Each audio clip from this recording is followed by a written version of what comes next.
For the past 25 years, I have been studying creativity. I have been working to understand the dispositions and behaviors of the creative thinker. In particular, I've been trying to unravel what it is that educators do in their classroom to set the conditions that allow creativity to thrive. But I had an event in my life that threw a curveball in my understanding of how we cultivate creativity. I had a child. Actually, to be more precise, I had a second child. Now, with my first child, I knew that I was his first and most important teacher. So I read everything I could get my hands on cultivating his thinking. So we went to story times, we did baby yoga, we listened to classical music. I also knew from all those years of research that if I wanted to cultivate his creativity, I needed to engage him in imaginative play. But then I had the second child. And a show of hands, how many of you are second children? I'm sorry. As you can imagine, I had less time, less will, less energy. I still tried to keep at it, but then one day something changed my thinking. It started simply enough with the usual questions. Mom, can we watch TV? Mom, will you play with us? We're hungry. Mom, you are always doing laundry. And then finally it came. Mom, we are so bored. At that moment, I kind of snapped. And I remember saying, well, no, screaming, no, no, no, go outside and play. I thought to myself, oh my gosh, I just sounded like my mother. I mean, you guys remember the banishment, don't you? I don't want to see or hear from you until dinner time. Or, you don't have anything to do? I can take care of that. So my sisters and I, we hit the street. The neighborhood was our playground, and we had adventures galore. But now back to my kids' banishment. I don't really remember how it all went down. All I do remember is, well, laundry, and then that eerie quiet where you think, I need to go outside. So I went outside and encountered this. Mom, look, we made our own swimming pools.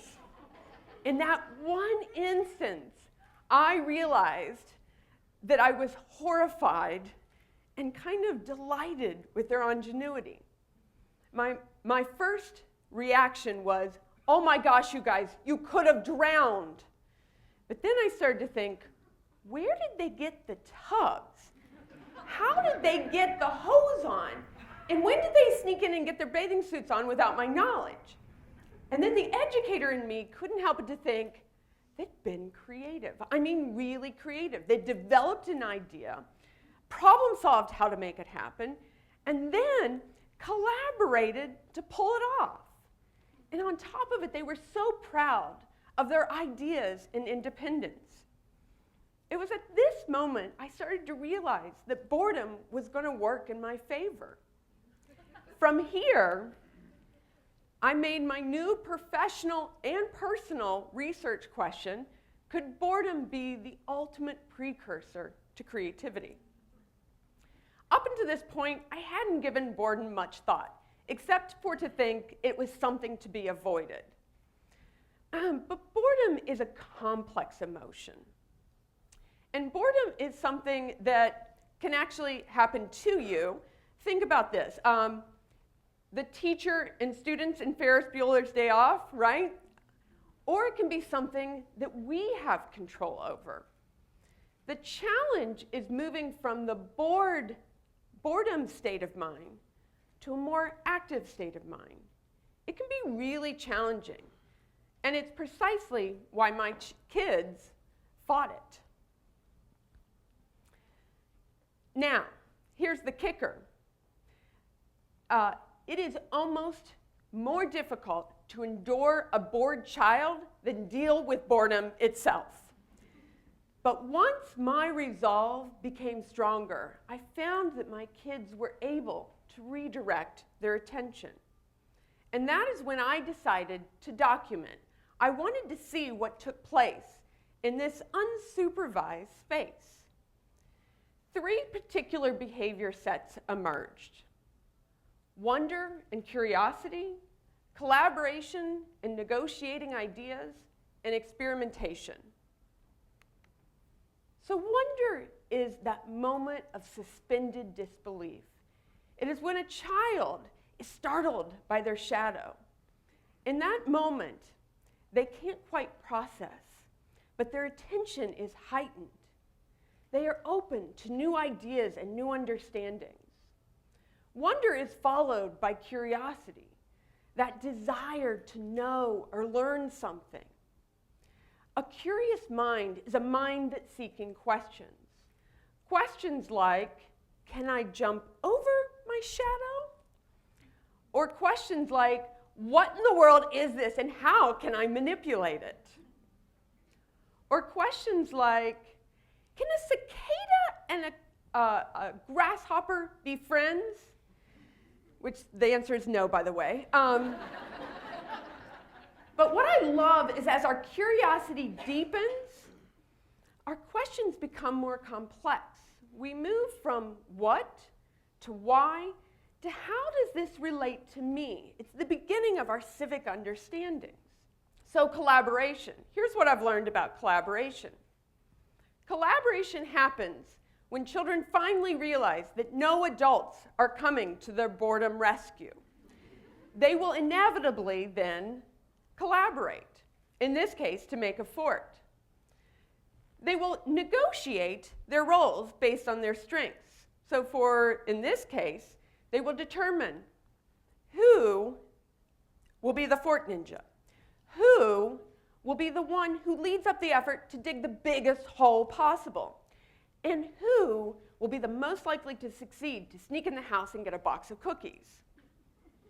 They will put all ideas on the table, and as their play progresses and they get into flow, all ideas are valid. There's one place where my kids move from mere collaborators to some sort of special forces team. It's my dad's fly fishing cabin in West Virginia. In this isolated setting, it's as if we go back in time. Here, they are given very few rules, and in a lot of ways, the entire landscape becomes their playground. What I love is that here they don't even need to necessarily verbally communicate. It's almost like they have a job to do and they all intuitively do it. In this place, they have sense of purpose, independence, and most importantly, camaraderie. The third thing I've noticed is experimentation. Experimentation is after wonder and curiosity, after the collaboration, it's time for action. Experimentation could be the juxtaposition of 2 unlike things or ideas, but in this case, it's toes and Play-Doh. Or experimentation can be trying something risky for the first time, like, look, Mom, I tamed a bee while picking you flowers. Or it can be making something fantastic that you've had in your mind out of whatever materials you find, like cardboard and duct tape for these weapons. But what I can tell you about experimentation is with experimentation can come risk. And with risk can come, so is the risk worth it? I know I'm going to sound really callous when I say this, but I actually think even Adeline will agree with me. Yeah, it is. It's in this space of risk that we learn our boundaries. We make mistakes and we find out what we can do with our ideas or can't without adults telling us where those boundaries are. So, wonder and curiosity, collaboration and experimentation are all 3 essential behaviors of creativity. But here's what I've learned, that they're actually not best learned in a classroom or with an adult activity, supervised activity. Rather, they're best learned when students develop their own interests and play with those ideas. Creativity in this country is declining. In 2009, researchers found that while IQ scores in the US are continuing to increase, creativity scores are plummeting. Our kids are smart, but they're not as creative. We need more than kids that are content smart. We need kids that are independent thinkers who develop ideas and can create a better future. So how do we become the space makers instead of the space takers? Well, it's going to take all of us. But educators, I'll start with you. We need your help on one particular piece: homework. Between 1981 and 1997, kids lost 12 hours of weekly free time. During that same period of time, homework doubled. This is decades ago, and yet everything we know is that this number is continuing to increase. I want you all to reflect for a moment and think about what learning are we sacrificing with all of these worksheets and workbooks? Is it all really necessary? And for those of you who are activity providers, like me, whether you're in sports or in Scouts or in arts, I think we need to rethink out-of-school learning to develop independent thinkers. So for example, what if some of our soccer practices were soccer meetups, where the kids were determined who the players and what the rules were, all without any adult intervention? Or what if some of our music lessons were music jam sessions, where the kids would determine what was played, how to play it, and develop new things together? At the Columbus Museum of Art, we were interested in fostering interest-driven teams. But that meant we had to make a change. And the change we made is to move away from classrooms and teachers to drop in open studios with mentors where ideas would lead the way. I was right when I thought that my job, I was right when I believed that I was my child's first and most important teacher. But I was wrong to think it was my job to fill his time and his mind. Today, the biggest space hog that we have to deal with is media. And I'm going to tell you, as a parent of an 8 and 11-year-old, it's huge.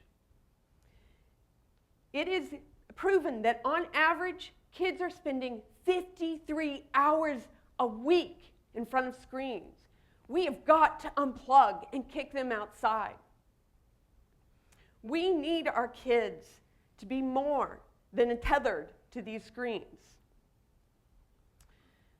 We also, once that begins to happen, we should document what they do. Documentation did two things for me. One, it helped feed my research question and helped me understand that as they became more comfortable with the ambiguity, they actually also became more creative. The other thing it did, which I think is even more important, is those photographs and videos that I took of them actually showed them that I valued that work and that time just as much as I valued what they were doing on the soccer field or what they were doing in their classrooms. And finally, parents, let's link arm and decide to do less. We need to try to go activity-free for a month, for a week, or even just a day, even when our school district sends us awfully tempting options to help us fight the boredom. But we need our kids to be able to fight the boredom on their own. So, parents, don't feel guilty when your child looks like this, tells you you are a horrible parent, and tells you boredom is killing them. It won't be easy. Actually, it will be at times excruciating. but your child's future, their ability to independently think and contribute to a complex world, may depend on your resolve. And one day, long after the whining is over, they may even thank you. Thank you.